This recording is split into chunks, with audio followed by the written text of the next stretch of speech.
ಇನ್ನು ಯಾದಗಿರಿಯಲ್ಲಿ petrol bunk ಮಾಲೀಕರ ಜೊತೆ ಸಭೆ. ಡಿವೈಎಸ್ಪಿ ಸುರೇಶ್ ನಾಯಕ್ ಅವರಿಂದ ಬಂಕ್ ಮಾಲೀಕರ ಜೊತೆಗೆ ಸಭೆ. ಯಾದಗಿರಿ ಠಾಣೆಯಲ್ಲಿ ಸಭೆಯನ್ನು ನಡೆಸ್ತಾ ಇರುವ ಡಿವೈಎಸ್ಪಿ ವಾಹನ ಸವಾರರಲ್ಲಿ ಜಾಗೃತಿಯನ್ನು ಮೂಡಿಸುವಂತೆ ಸಲಹೆಯನ್ನ ನೀಡಿದ್ದಾರೆ. ಬಂಕ್ಗಳಲ್ಲಿ ಪೆಟ್ರೋಲ್ ಮತ್ತು ಡೀಸೆಲ್ಗೆ ಕೊರತೆ ಇಲ್ಲ ಅಂತ ಹೇಳಿ ಪೋಸ್ಟರ್ಗಳನ್ನು ಹಾಕಿ ಅಂತಾನೂ ಸೂಚನೆಯನ್ನ ಕೊಟ್ಟಿದ್ದಾರೆ. ಅಷ್ಟು ಮಾತ್ರವಲ್ಲ, ಕ್ಯಾನ್ ಬಾಟಲ್ಗಳನ್ನು ತಂದು ಪೆಟ್ರೋಲ್ ಡೀಸೆಲ್ ಅನ್ನು ತುಂಬಿಸ್ಕೊಳ್ತಿದ್ದಾರೆ. ಆ ರೀತಿ ಮಾಡಬಾರದು ಅಂತಾನೂ ವಾಹನ ಸವಾರರಲ್ಲಿ ಅರಿವನ್ನ ಮೂಡಿಸಬೇಕಾಗಿದೆ ಅಂತ ಹೇಳಿ ಡಿವೈಎಸ್ಪಿ ಅವರು ಬಂಕ್ ಮಾಲೀಕರಿಗೆ ಸಭೆಯಲ್ಲಿ ಸಲಹೆ ಸೂಚನೆಗಳನ್ನು ನೀಡಿದ್ದಾರೆ. ಒಂದು ವೇಳೆ ಕ್ಯಾನ್ ಅಥವಾ ಬಾಟಲ್ಗಳನ್ನು ತಂದು ಪೆಟ್ರೋಲನ್ನು ತುಂಬಿಸ್ಕೊಂಡು ಹೋಗಿದ್ದೇ ಆದರೆ ಅಂಥವರ ವಿರುದ್ಧ ಕ್ರಮವನ್ನು ಕೈಗೊಳ್ಳುವುದಾಗಿ ಎಚ್ಚರಿಕೆಯನ್ನು ಸಹ ಡಿವೈಎಸ್ಪಿ ನೀಡಿದ್ದಾರೆ.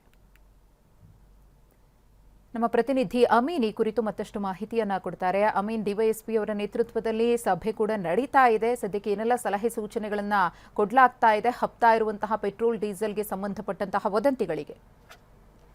ಮಧುಶ್ರೀ, ಇರಾನ್ ಮತ್ತು ಇಸ್ರೇಲ್ ಮಧ್ಯದ ಯುದ್ಧದಿಂದ ಯಾದಗಿರಿ ಜಿಲ್ಲೆಯಲ್ಲಿ ಪೆಟ್ರೋಲ್ ಮತ್ತು ಡೀಸೆಲ್ಗೆ ಅಭಾವ ಸೃಷ್ಟಿಯಾಗಿದೆ ಅಂತೇಳಿ ವದಂತಿಯನ್ನು ಹಬ್ಬಿಸಲಾಗ್ತಿದೆ. ಇದೇ ಕಾರಣಕ್ಕಾಗಿ ನಿನ್ನೆ ರಾತ್ರಿಯಿಂದ ಸಾಕಷ್ಟು ಜನರು ತಂಡೋಪತಂಡವಾಗಿ ಪೆಟ್ರೋಲ್ ಬಂಕ್ಗೆ ಬಂದು ಪೆಟ್ರೋಲ್ ಮತ್ತು ಡೀಸೆಲ್ ಹಾಕಿಸುವಂತ ಕೆಲಸವನ್ನು ಮಾಡ್ತಾ ಇದ್ರು. ಇವತ್ತು ಬೆಳಗ್ಗೆಯಿಂದ ಸಹಿತ ಸಾಕಷ್ಟು ಜನರು ಬಂದಿದ್ರು. ಬೈಕ್ಗಳಿಗೆ ಪೆಟ್ರೋಲ್ ಮತ್ತು ಕಾರುಗಳಿಗೆ ಡೀಸೆಲ್ ಅನ್ನ ಹಾಕಿಸ್ಕೊಳ್ತಿದ್ರು. ಜೊತೆಗೆ ಇದರ ಜೊತೆಗೆ ಏನು ಖಾಲಿ ಬಾಟಲ್ಗಳಾಗಿರ್ಬೋದು ಮತ್ತು ಕ್ಯಾನ್ಗಳನ್ನ ತಂದು ಹೆಚ್ಚಿನ ಪ್ರಮಾಣದಲ್ಲಿ, ಅಂದ್ರೆ ಅಗತ್ಯಕ್ಕಿಂತ ಹೆಚ್ಚಿನ ಪ್ರಮಾಣದಲ್ಲಿ ಪೆಟ್ರೋಲ್ ಮತ್ತು ಡೀಸೆಲ್ ಅನ್ನ ತುಂಬಿಸ್ಕೊಂಡು ಹೋಗ್ತಿದ್ರು. ಇದೇ ಕಾರಣಕ್ಕಾಗಿ ಯಾದಗಿರಿ ಡಿವೈಎಸ್ಪಿ ಸುರೇಶ್ ನಾಯಕ್ ಅವರ ನೇತೃತ್ವದಲ್ಲಿ ಯಾದಗಿರಿ ನಗರ ಠಾಣೆಯಲ್ಲಿ ಯಾದಗಿರಿ ನಗರದಲ್ಲಿರುವಂತಹ ಎಲ್ಲಾ ಪೊಲೀಸ್ ಎಲ್ಲಾ ಒಂದು ಪೆಟ್ರೋಲ್ ಬಂಕ್ನ ಮಾಲೀಕರನ್ನ ಕರೆದು ಸಭೆಯನ್ನ ಮಾಡಿದ್ರು. ಆದ್ರೆ ಈ ಸಭೆಗೆ ಸಂಬಂಧಪಟ್ಟಂಗೆ ಏಕಾಏಕಿ ಇಷ್ಟು ಪ್ರಮಾಣದಲ್ಲಿ ಜನ ಯಾಕೆ ಪೆಟ್ರೋಲ್ ಬಂಕ್ಗೆ ಬರ್ತಿದ್ದಾರೆ, ಮತ್ತೆ ಯಾಕೆ ಪೆಟ್ರೋಲ್ ಕೊರತೆ ಏನಾದ್ರೂ ಇದೆಯಾ, ಪೆಟ್ರೋಲ್ ಕರೆಕ್ಟ್ ಆಗಿ ಸರಬರಾಜು ಆಗ್ತಿದೆಯಾ ಇಲ್ಲೋ ಬಗ್ಗೆ ಮಾಹಿತಿಯನ್ನು ಕಲೆ ಹಾಕಿದ್ದಾರೆ. ಇದಾದ ನಂತರ ಪೆಟ್ರೋಲ್ ಬಂಕ್ಗಳಲ್ಲಿ, ಅಂದ್ರೆ ಪೆಟ್ರೋಲ್ ಬಂಕ್ಗಳ ಪ್ರತಿಯೊಂದು ಪೆಟ್ರೋಲ್ ಬಂಕ್ಗಳಲ್ಲಿ ಸಹಿತ ಪೆಟ್ರೋಲ್ ಕೊರತೆ ಇಲ್ಲ. ಹೀಗಾಗಿ ಯಾರು ಕೂಡ ಈ ರೀತಿ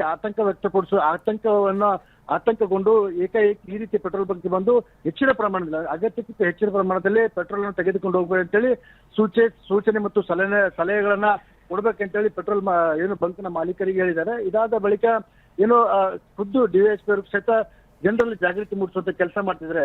ಪೆಟ್ರೋಲ್ ಬಂಕ್ಗಳಿಗೆ ಭೇಟಿಯನ್ನು ಕೊಡ್ತಿದ್ದಾರೆ. ಪೆಟ್ರೋಲ್ ಬಂಕ್ಗಳಿಗೆ ಭೇಟಿ ಕೊಡುವ ಮೂಲಕ ಯಾವುದೇ ರೀತಿಯಾದಂತಹ ಪೆಟ್ರೋಲ್ ಮತ್ತು ಡೀಸೆಲ್ನ ಕೊರತೆ ಉಂಟಾಗುವುದಿಲ್ಲ. ಹೀಗಾಗಿ ಯಾರು ಕೂಡ ಸುಳ್ಳು ವದಂತಿಗಳಿಗೆ ಕಿವಿ ಕೊಡುವ ಮೂಲಕ ಈ ರೀತಿ ಅಗತ್ಯಕ್ಕಿಂತ ಹೆಚ್ಚಿನ ಪ್ರಮಾಣದಲ್ಲಿ ಬಾಟಲ್ಗಳಲ್ಲಿ, ಕ್ಯಾನ್ಗಳಲ್ಲಿ ತುಂಬಿಕೊಂಡು ಪೆಟ್ರೋಲ್ ಅನ್ನು ಹೋಗ್ಬೇಡ ಅಂತೇಳಿ ಸೂಚನೆಯನ್ನು ಕೊಟ್ಟಿದ್ದಾರೆ. ಮಧುಶ್ರೀ, ಧನ್ಯವಾದ ಅಮೀನ್ ತಮ್ಮ ಮಾಹಿತಿಗಾಗಿ.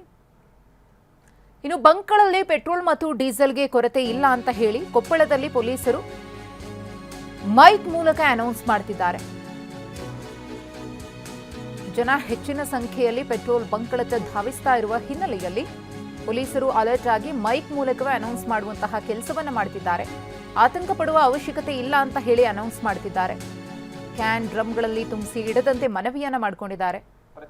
ಕ್ಯಾನ್ ಡ್ರಮ್ ಮತ್ತೊಂದರಲ್ಲಿ ತುಂಬಿಸ್ಕೊಂಡು ಹೋಗೋದ್ರಿಂದ ಅದು ಮತ್ತೊಂದು ರೀತಿಯ ಅನಾಹುತಕ್ಕೆ ಎಡೆ ಮಾಡಿಕೊಡುತ್ತೆ. ಆ ರೀತಿ ಕೆಲಸಕ್ಕೆ ಕೈ ಹಾಕಬೇಡಿ, ಸದ್ಯಕ್ಕೆ ಪೆಟ್ರೋಲ್ ಡೀಸೆಲ್ಗೆ ಅಭಾವ ಇಲ್ಲ ಅಂತ ಹೇಳಿ ಮೈಕ್ನಲ್ಲಿ ಸಾರಿ ಹೇಳ್ತಿದ್ದಾರೆ. ಪೊಲೀಸ್ ಜೊತೆಗಾಗೂ ಪೆಟ್ರೋಲ್ ಬಂಕ್ ಮಾಲೀಕರ ಜೊತೆ ಕೂಡ ಸಹಕಾರ ನೀಡಬೇಕಂತ ಹೇಳಿ ಈ ಮೂಲಕ ಕೇಳ್ಕೊಳ್ತಾ ಇದ್ದೀವಿ. ಮತ್ತೆ ಇಲ್ಲಿ ಯಾವುದೇ ರೀತಿಯಿಂದ ಆತಂಕ ಇರುವುದಿಲ್ಲ. ದಯಮಾಡಿ ಸಾರ್ವಜನಿಕರು ನಮ್ಮ ಜೊತೆಗೆ ಸಹಕಾರ ನೀಡಬೇಕಾಗಿ ಕೇಳ್ಕೊಳ್ತಾ ಇದ್ದೀವಿ. ಇದು ಪೊಲೀಸ್ ಪ್ರಕಟಣೆ. ಸಾರ್ವಜನಿಕರಲ್ಲಿ ತಿಳಿಯಪಡಿಸುವುದೆಂದರೆ ಯಾವುದೇ ಕಾರಣಕ್ಕೂ ಯಾರು ಮತ್ತಷ್ಟು ಮಾಹಿತಿಯನ್ನ ಕೊಡ್ತಾರೆ. ಶಿವಕುಮಾರ್, ಗಮನಿಸ್ತಾ ಇದ್ದೀವಿ ರಾಜ್ಯದ ಬಹುತೇಕ ಜಿಲ್ಲೆಗಳಲ್ಲಿ ಇದೇ ರೀತಿಯ ಪರಿಸ್ಥಿತಿ ಇದೆ. ಸದ್ಯಕ್ಕೆ ಪೊಲೀಸರು ಕೂಡ ಅಲರ್ಟ್ ಆಗಿರುವುದರಿಂದ ಒಂದಷ್ಟು ಸಲಹೆ ಸೂಚನೆಗಳನ್ನ ಕೊಡೋದರ ಜೊತೆಗೆ ಜನ ಪ್ಯಾನಿಕ್ ಆಗಬಾರ್ದು ಅಂತ ಹೇಳ್ತಿದ್ದಾರೆ. ಮಧುಶ್ರೀ, ರಾಜ್ಯದ ಬಹುತೇಕ ಕಡೆ ಈಗ ಪೆಟ್ರೋಲ್ ಬಂಕ್ಗಳಲ್ಲಿ ಪೆಟ್ರೋಲ್ ಸಿಗುತ್ತಾ ಇಲ್ಲ ಅಂತ ಹೇಳಿ ಜನ ಆತಂಕಗೊಂಡಿರ್ತಕ್ಕಂಥದ್ದು. ಪೆಟ್ರೋಲ್ ಬಂಕ್ಗಳಲ್ಲಿ ಬಹುತೇಕ ಕಡೆ ಪೆಟ್ರೋಲ್ಗಾಗಿ ಮುಗಿ ಬೀಳತಕ್ಕಂಥದ್ದು. ಅಂಥದೇ ಸ್ಥಿತಿ ಕೊಪ್ಪಳದಲ್ಲಿ ನಿರ್ಮಾಣವಾಗಬಾರದು. ಕೊಪ್ಪಳದಲ್ಲಿ ಯಾವುದೇ ರೀತಿ ಪೆಟ್ರೋಲ್ ಡೀಸೆಲ್ ಕೊರತೆ ಇಲ್ಲ ಅಂತ ಹೇಳಿ ಮುನ್ನೆಚ್ಚರಿಕೆ ಕ್ರಮವಾಗಿ ಈಗ ಪೊಲೀಸರು ಅಲರ್ಟ್ ಆಗಿರತಕ್ಕಂಥದ್ದು. ಕೊಪ್ಪಳ ನಗರದ ಬಹುತೇಕ ಪೆಟ್ರೋಲ್ ಬಂಕ್ಗಳಲ್ಲಿ ಈಗಾಗಲೇ ಪೊಲೀಸರು ಒಂದು ಮನವಿಯನ್ನ ಮಾಡ್ತಿದ್ದಾರೆ. ಅದು ಕೂಡ ಮೈಕ್ ಮೂಲಕ ಬಹುತೇಕ ಪೆಟ್ರೋಲ್ ಬಂಕ್ಗಳಲ್ಲಿ ಅನೌನ್ಸ್ ಮಾಡ್ತಿದ್ದಾರೆ. ಕೊಪ್ಪಳದಲ್ಲಿ ಯಾವುದೇ ರೀತಿ ಪೆಟ್ರೋಲ್ ಮತ್ತು ಡೀಸೆಲ್ ಕೊರತೆ ಇಲ್ಲ, ಜನ ಪ್ಯಾನಿಕ್ ಆಗಬಾರ್ದು, ಜನ ಯಾವುದೇ ರೀತಿ ಆತಂಕ ಪಡುವ ಅವಶ್ಯಕತೆ ಇಲ್ಲ.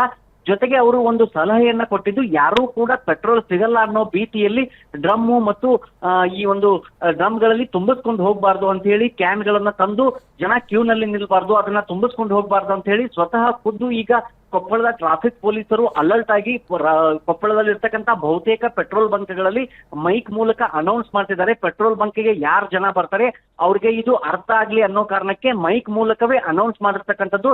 ಈಗ ರಾಜ್ಯದ ಬಹುತೇಕ ಪೆಟ್ರೋಲ್ ಬಂಕ್ಗಳಲ್ಲಿ ಜನ ಪ್ಯಾನಿಕ್ ಆಗಿ ಪೆಟ್ರೋಲ್ ಸಿಗುತ್ತೆ ಇಲ್ಲೋ ಅಂತ ಹೇಳಿ ಭಯದ ಒಂದು ಆತಂಕದ ವಾತಾವರಣದಲ್ಲಿ ಪೆಟ್ರೋಲ್ ಬಂಕ್ಗೆ ಮುಗಿ ಬೀಳ್ತಿದ್ದಾರೆ. ಕೊಪ್ಪಳದಲ್ಲಿ ಅಂತಹ ಸ್ಥಿತಿ ನಿರ್ಮಾಣವಾಗಬಾರ್ದು ಅನ್ನೋ ಕಾರಣಕ್ಕೆ ಮುನ್ನೆಚ್ಚರಿಕೆ ಕ್ರಮವಾಗಿ ಮೊದಲೇ ಪೊಲೀಸರು ಈಗ ಬಹುತೇಕ ಪೆಟ್ರೋಲ್ ಬಂಕ್ಗಳಲ್ಲಿ ಈ ಒಂದು ಮೈಕ್ ಮೂಲಕ ಅನೌನ್ಸ್ ಮಾಡಿ ಜನರಿಗೆ ಒಂದು ಸಲಹೆಯನ್ನು ಕೊಟ್ಟಿದ್ದಾರೆ. ಮಧುಶ್ರೀ, ಓಕೆ, ಧನ್ಯವಾದ ಶಿವಕುಮಾರ್ ತಮ್ಮೆಲ್ಲ ಮಾಹಿತಿಗಾಗಿ.